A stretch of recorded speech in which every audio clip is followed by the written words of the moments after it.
દાહોદના જેકોટ નજીક આવેલ ઇન્દોર અમદાવાદ હાઈવે ઉપર ખાનગી બસ પલટી મારી જવાની ઘટના બની. છાયણ ઘાટીમાં અચાનક બસ પલટી મારી જતા 13 મુસાફરો ઈજાગ્રસ્ત થયા.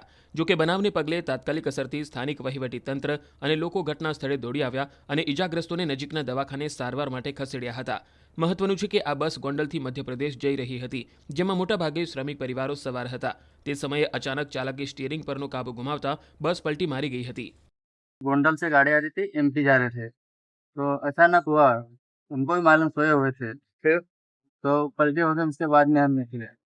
कितने लोग थे हम? करीबन पूरी बस में 70 लोग थे, 60-70 लोग थे बस। लगी कितने लोगों को?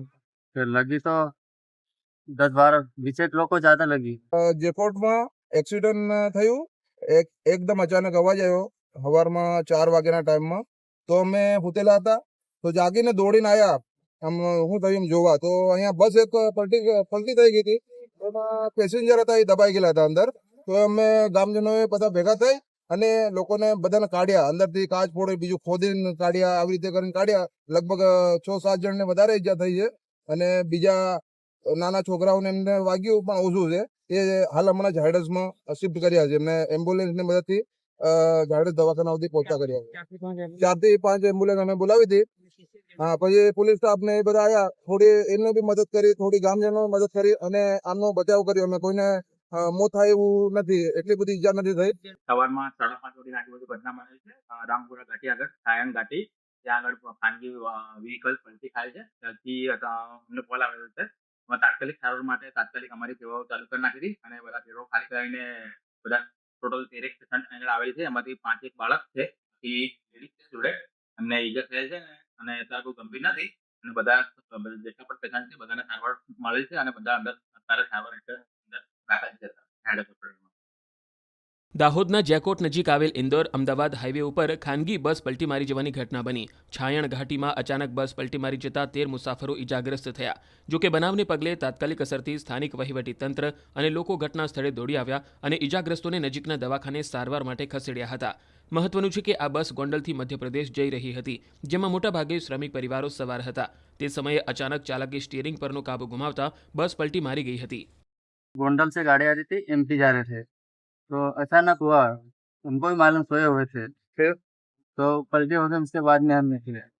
कितने लोग थे हम? करीबन पूरी बस में 70 लोग थे, 60-70 लोग थे बस। लगी कितने लोगों को? फिर लगी तो 10-12 बीचेक लोग को ज्यादा लगी। જેકોટમાં એક્સિડન્ટ થયું.